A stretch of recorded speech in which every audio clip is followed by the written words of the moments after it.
E dando início às nossas entrevistas, é com muita alegria que eu cumprimento o ex-governador do Paraná e ex-senador Roberto Requião. Roberto Requião, bom dia. Bom dia, Anderson. Requião, muito obrigado por estar aqui conosco mais uma vez no Faixa Livre.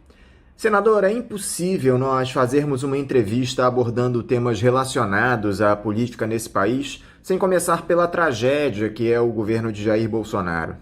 Um político não apenas inepto, mas com traços de psicopatia e absolutamente alinhado aos interesses do neoliberalismo, entregando nossas estatais e atacando de maneira frontal o direito dos trabalhadores. Tudo isso potencializado por essa crise histórica de saúde que o mundo atravessa. Como é que o senhor analisa o governo de Jair Bolsonaro, senador? Bom, em primeiro lugar, não há governo de Jair Bolsonaro. O Jair Bolsonaro, ele não é um liberal. Ele é um oportunista. Quando o Fernando Henrique privatizou a Vale do Rio Doce, ele foi à televisão, às rádios e à mídia dizer que tinha que matar o Fernando Henrique, que devia ser eliminado, porque estava entregando riquezas estratégicas brasileiras.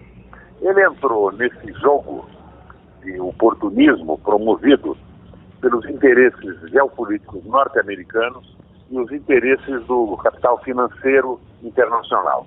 A desmoralização dos políticos e um projeto que elimina a soberania brasileira. Nos coloca numa situação de Estado associado, como Porto Rico é dos Estados Unidos. E nós estamos vendo hoje que o governo é o governo da banca, do Banco Central comandado pelos bancos brasileiros e os interesses financeiros internacionais. O Bolsonaro, nesse circo que se transformou a política brasileira, é um animador do picadeiro, que na verdade quem opera é o Banco Central e opera mais ainda pela mão do Guedes, que não é economista, é um operador do interesse do capital financeiro do Brasil. E essa relação entre os militares e o bolsonarismo, senador? O senhor esperava que mais de 30 anos depois do fim da ditadura, nós teríamos uma facção das Forças Armadas que se aliaria aos planos autoritários de um personagem tão excêntrico como é o Bolsonaro? E uma facção que foi derrotada mesmo no golpe militar. Foi derrotada quando o Frota foi afastado pelo Geisel e ficou um remanescente completamente idiotizado. Eu fui um militante contra a ditadura militar. Eu tenho quase 80 anos de idade. Andava nas ruas, nas universidades, nos palanques. Mas eu não posso esquecer que o Geisel, por exemplo, era um autoritário. Era um fascistoide. Mas fascistoide completo, porque ele era nacionalista. Ele defendeu a Vale do Rio Doce, ele reforçou a Petrobras, ele criou a Escola de Engenharia do Exército Brasileiro. E hoje o que nós vemos são militares completamente despidos do sentimento nacional, do apreço pela soberania e pelo povo trabalhador do nosso país. Eu não entendo como houve essa degradação dos nossos generais. Nada desse pessoal atual se compara ao Geisel. São generais com pijama, generais sem pijama, mas na verdade o que eles são é despidos de inteligência e de sentimento nacional. Agora, parece que o Legislativo começa a dar os primeiros passos para se articular contra os desmandos do bolsonarismo. O Centrão, que foi todo comprado pelo bom e velho toma lá da cá, promovidos por todos os governos que passaram pelo Palácio do Planalto nos últimos tempos, já está se desfazendo. O MDB e o Democratas anunciaram que deixaram o bloco em um movimento que indica apoio à candidatura de João Dória, do PSDB, lá em 2022, para suceder o presidente da República. O senhor crê que essa movimentação parlamentar possa reacender a possibilidade de impeachment de Jair Bolsonaro, senador? Eu acho que o que existe por parte das elites brasileiras, tão entreguistas quanto os generais que estão aderindo ao governo Bolsonaro, e os 6 mil militares que foram levados para ter 30% a mais de salário para dentro da estrutura da administração pública federal, o que marca esse pessoal todo é o horror ao Bolsonaro. Eles não gostam do Bolsonaro porque o Bolsonaro se veste mal, porque ele não sabe diferenciar um copo para colocar vinho tinto ou vinho branco. Mas eles todos, de Rodrigo Maia ao último centrista do Congresso Nacional, estão fechados com o entreguismo e com a política liberal do Guedes, operada pelo Banco Central e pelos interesses dos banqueiros. Então, na verdade, o Bolsonaro, nesse processo todo, foi um incidente, foi um efeito colateral. Eles apoiam o fim do Brasil, mas queriam um presidente mais elegante e mais bem vestido. Isso é absolutamente ridículo. Agora, como é que o senhor classifica esse absurdo que foi a notícia de que o Ministério da Justiça preparou uma lista com nomes e dados pessoais de servidores públicos e acadêmicos que se posicionaram publicamente contra o fascismo no país? Voltamos aos tempos de perseguições político-ideológicas, senador? Sem sombra de dúvida. E esse é o verso liberal, é o verso dos militares entreguistas e do Paulo Guedes. Não há dúvida alguma que nós estamos sendo dominados pelo capital financeiro, pelos interesses geopolíticos dos Estados Unidos. É um momento muito difícil, mas isso não vai prosperar, porque o Brasil, antes mesmo do Covid, que é um acelerador de crises, já estava com uma queda do PIB de 1,5% de janeiro a março. Então, o Covid veio para acelerar esse processo, como um acelerador de incêndio. E nós já estamos sentindo o que está acontecendo e vai acontecer no país. Aqui no Paraná, por exemplo, há coisa de 15, 20 dias, já tivemos caminhões frigoríficos de frango assaltados na estrada, perto de Curitiba, aqui na estrada de Ponta Grossa, para que o pessoal roubasse frango, se apropriasse para poder comer. É o desespero. Eu vejo que nós vamos, a cabo desse processo, ter uma situação parecida com aquela antes do Lula, antes do MST organizar, por exemplo, a população faminta e desesperada desse interiorzão do Brasil. Quando essa população desesperada faltava armazéns, depósitos de comida para poder alimentar as suas famílias. Então, o que eu estou tentando dizer a você, com todas as críticas que possam fazer o MST, ele organizou essa gente. E organizada essa gente transformou a violência em reivindicação, negociando com os poderes públicos. E, à medida que se resolvia parcialmente as reivindicações, acabava a violência no campo, o assalto a armazéns de cidades. E foi o que aconteceu também no período Lula. O Lula praticou no Brasil uma social-democracia tupiniquim, porque, na verdade, o PT se associou ao capital financeiro e foi fazendo acenos simbólicos, um pouco mais que simbólicos, às populações mais pobres, aos trabalhadores, ao proletariado e aos excluídos do país. Nós vamos voltar àquela situação anterior. Então, o que nós temos é que atentar para a necessidade de termos um projeto que resgate a soberania nacional. Por exemplo, um referendo revogatório devolvendo ao Estado brasileiro todas as empresas que foram vendidas sem autorização e sem atender os interesses do país. É como se estivessem comprando essas multinacionais mercadoria roubada. E mercadoria roubada tem que ser devolvida sem indenização, porque é evidente que essas compras por parte dos compradores não é de boa fé. E por parte das autoridades da administração pública brasileira, é evidente subordinação aos interesses do neoliberalismo, dos interesses do capital financeiro, fundamentalmente internacional, e aos interesses geopolíticos dos Estados Unidos. Então tem que devolver isso tudo. E nós precisamos de um projeto que restabeleça a democracia, emprego, salário e desenvolvimento. Por falar em Lula, senador, a gente vê que a esquerda anda completamente fragmentada aí nesse momento. O senhor falou da necessidade da gente construir um programa de governo, um projeto de país. O senhor vê alguma possibilidade de a esquerda ser protagonista nessa situação? O senhor acredita que a esquerda possa se unificar para concorrer contra esse bolsonarismo que está colocado, esse conservadorismo que tomou conta do país? Olha, não é uma briga, é briga de bugio. Você sabe que a capela dos bugios, o coletivo de bugio é a capela. Quando eles brigam entre eles, ou entre capelas, eles jogam as suas fezes uns nos outros. O que eu vejo é isso. Eu vejo essa, que você chama de esquerda brasileira, eu não sei se é tão esquerda assim, ela está focada em candidaturas presidenciais. E um candidato presidencial dentro do sistema começa a querer fazer acordo com os setores. Então, eles, por exemplo, não agridem, não criticam com clareza o domínio da banca, do capital financeiro. Eles não se opõem a essa loucura que é o Banco Central, que tem que ter os seus poderes diminuídos e tem que ter a sua política subordinada a um projeto de soberania nacional. Nós precisaríamos, no meu entender, ter um projeto único.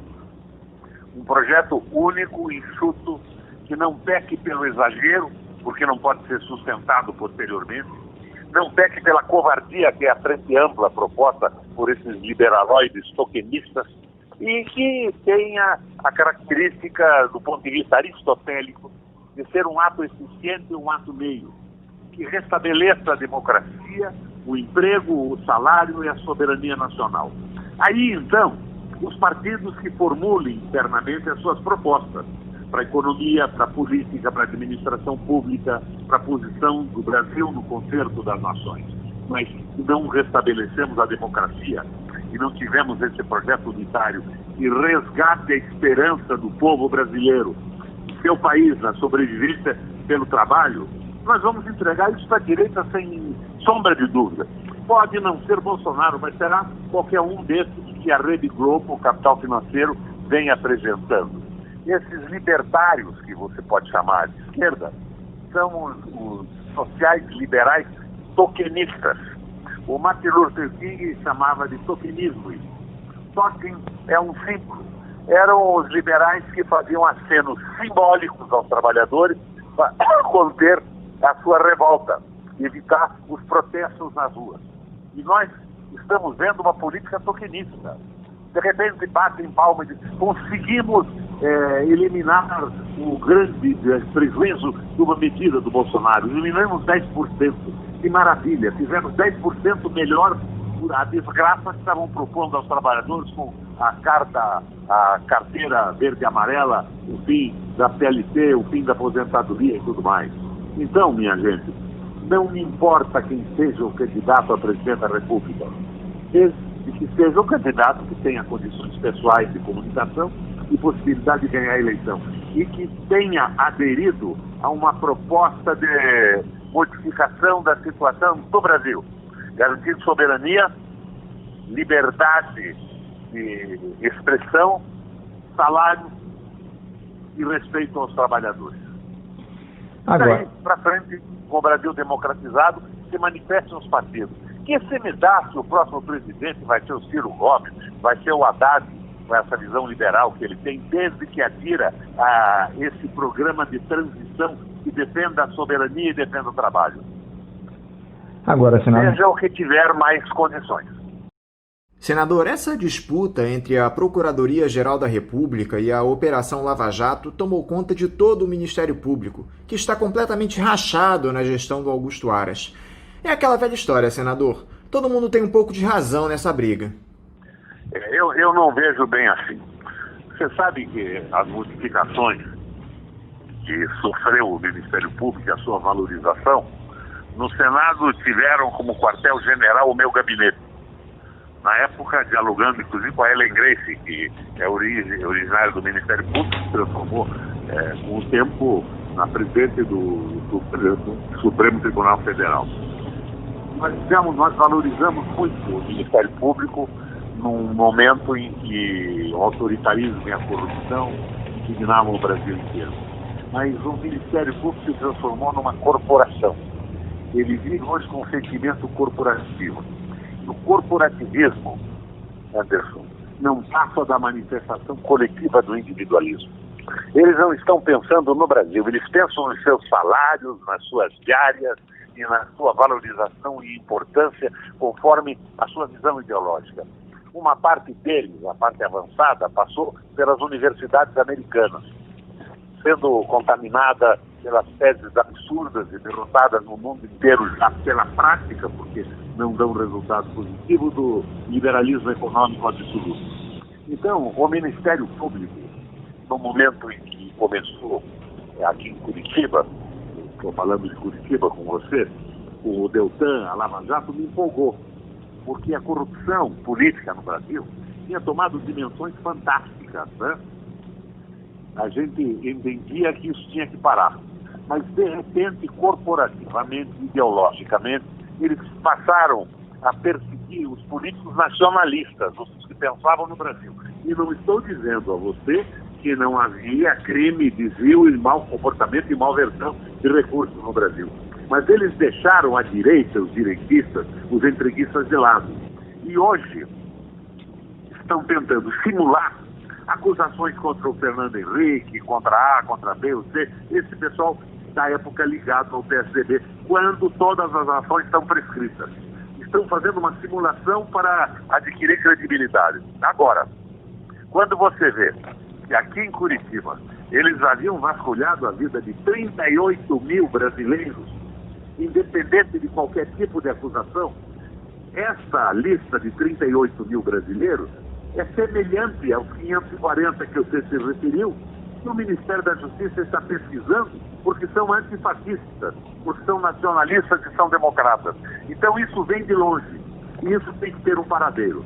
O que não pode parar é a luta contra a corrupção no Brasil. Mas a simulação da luta e o corporativismo do Ministério Público tem que ser substituído por transparência absoluta e conduta absolutamente compatível com o nosso sistema legal. Essa liberdade absoluta e ideológica de entreguistas do Ministério Público tem que acabar. Eu, por exemplo, fui vítima disso. Essa canalha, e para esses eu chamo de canalha abertamente,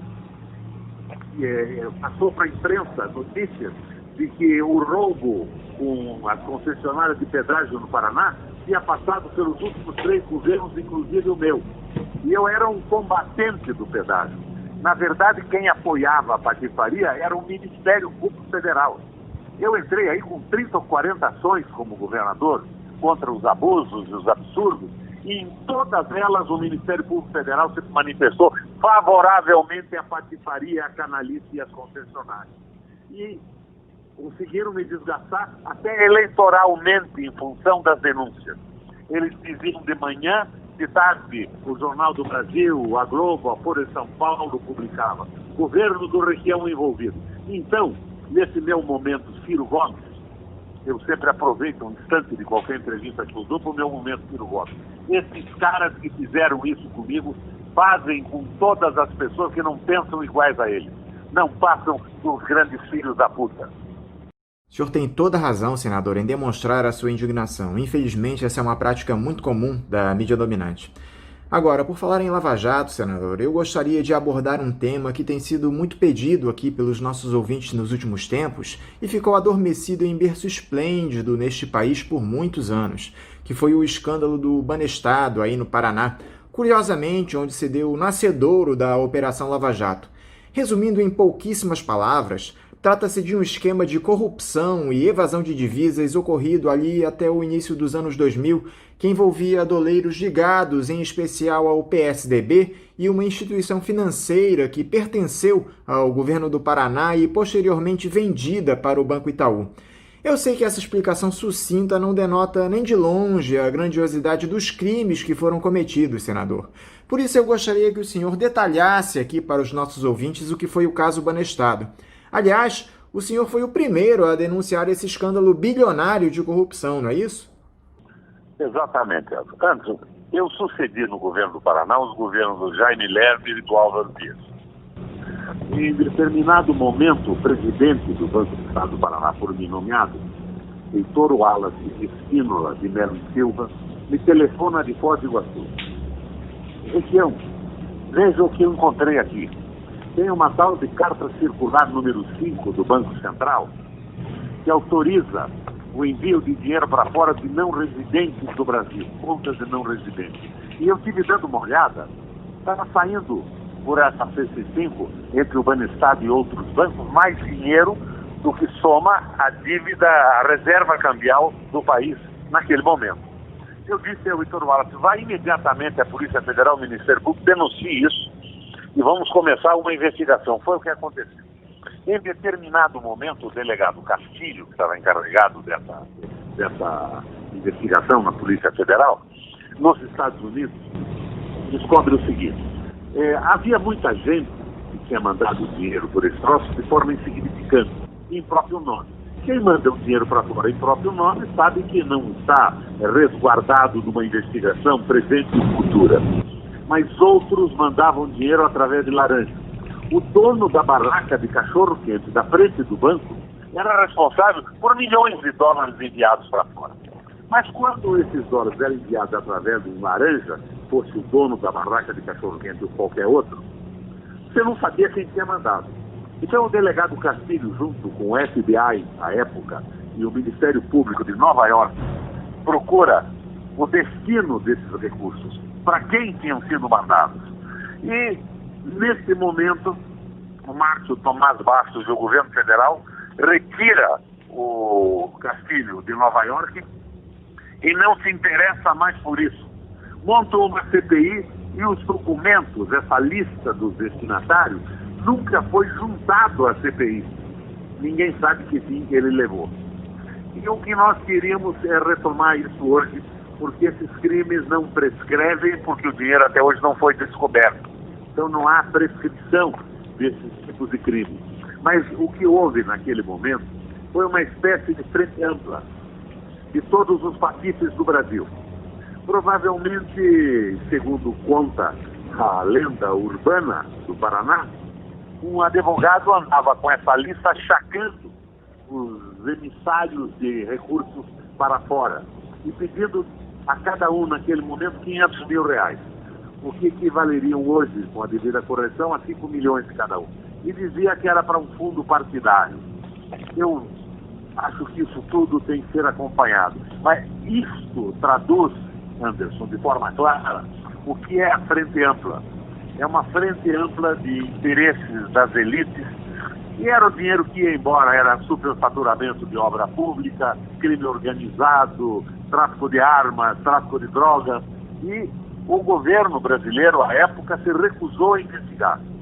O juiz da causa era o Sérgio Moro, e ele nunca juntou esse documento nova-iorquino do destino do dinheiro ao processo. E quando o processo chegou no Supremo, o Supremo disse o seguinte: não há prova material, arquive-se. E a CPI, que foi relatada pelo mentor, da qual participavam o Rodrigo Maia, o Paz de Barros, o Antero Paz de Barros, que era o presidente, o Rodrigo Maia era vice-presidente, também nunca deu conhecimento ao colegiado desses documentos.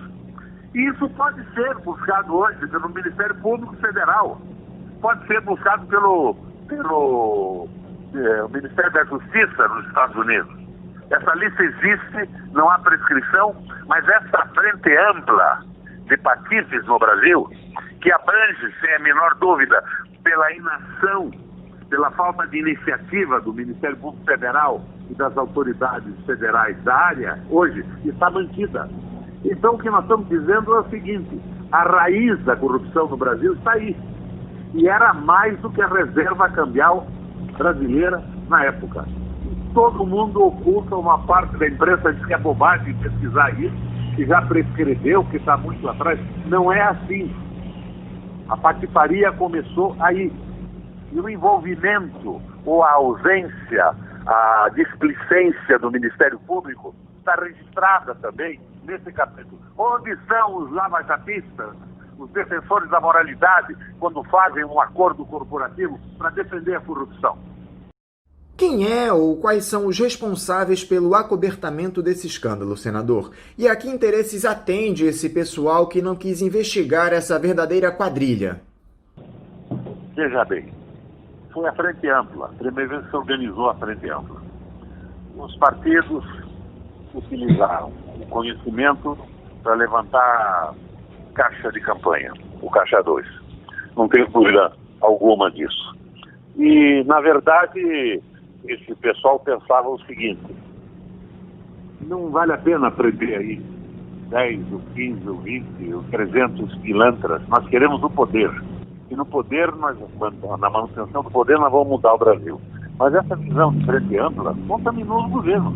O governo do Lula, que teve coisas extraordinariamente positivas, e eu não preciso dizer a minha opinião sobre isso, que ela é pública. Eu defendi a Dilma como pude na tentativa de impeachment, embora eu fosse oposição ao seu governo e à sua política econômica, claramente era a única oposição do Senado. Mas eu, de certa forma, me destaquei contra o impeachment. O que acho é que eles achavam que, chegando ao poder, iam resolver isso. E fizeram esse acordão. Isso chama-se frente ampla. Essa frente ampla que o Fernando Henrique diz, não, temos que ser mais tolerantes com o Bolsonaro.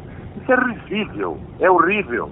E ontem o Lula declarou que nos documentos da Odebrecht originais que estão na Suíça e que foram utilizados para incriminar muita gente no Brasil, e cá entre nós muita gente incriminada adequadamente, esse é o mérito do processo, consta o nome do Fernando Henrique Cardoso e não o dele. Não o dele, Lula. Então, nós precisamos passar limpo essas coisas. Mas o que existe atrás disso tudo é essa visão entreguista da liquidação do Brasil como potência soberana e a sua subordinação como Estado associado aos interesses norte-americanos, como é Porto Rico.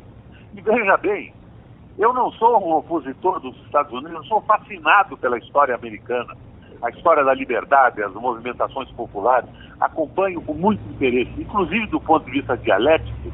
Eu digo a você que vejo nos Estados Unidos a quinta unidade dialética, a negação da negação. Dentro dos Estados Unidos se forja a crítica pesada ao liberalismo americano que está destruindo o povo.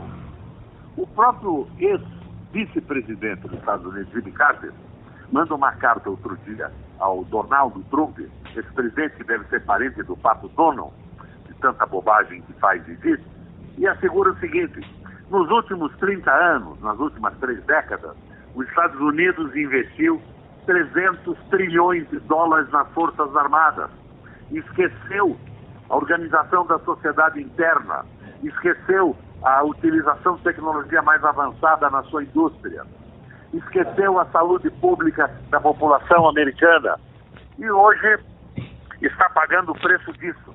Investiu derrubando presidentes de países com um afã doido de conquistar as fontes de geração de energia do mundo inteiro, do petróleo, da energia elétrica, e dessa forma derrubando governos, deixando povos inteiros na miséria, provocando êxodos absolutamente incríveis.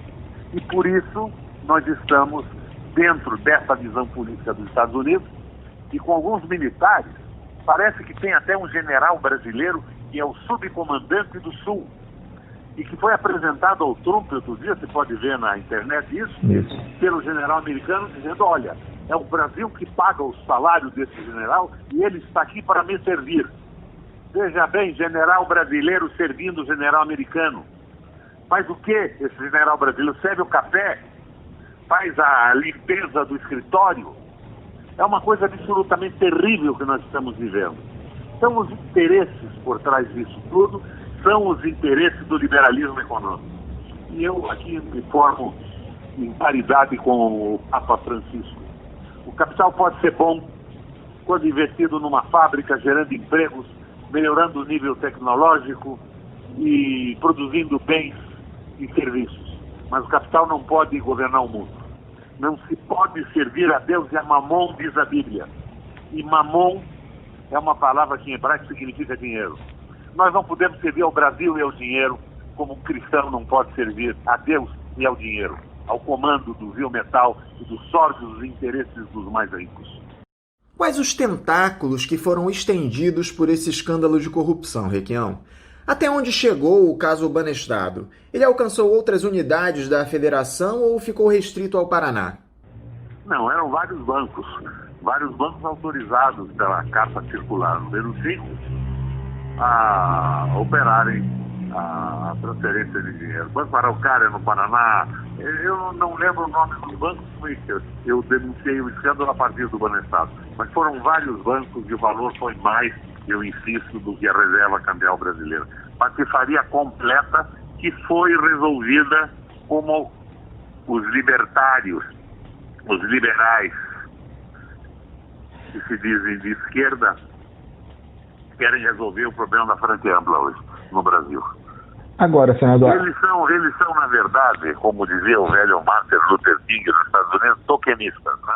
Eles querem algumas vantagens simbólicas para a população para conter a revolta e, ao mesmo tempo, defender, como defendem todos esses parlamentares, tanto os ideológicos de direita como os idiotas que se elegeram nessa onda de criminalizar a política e os políticos de maneira absoluta, provocada pelos interesses americanos, pelas redes de televisão e de comunicação. Eles querem, na verdade, manter o liberalismo. Eles se opõem ao vestuário do Bolsonaro, mas eles apoiam o Guedes e os crimes contra o trabalhador brasileiro. Roberto Requião, muito obrigado por novamente conversar conosco aqui no Faixa Livre depois de tanto tempo. Eu desejo a você uma ótima semana de trabalho e um forte abraço. Um abraço a você. E vamos à luta, companheiros. Temos que esclarecer o que acontece e mobilizar a nossa gente para que ela entenda o que acontece e reaja contra o que está acontecendo. Um abração aqui de Curitiba a vocês todos, ao Anderson e aos ouvintes da Faixa Livre.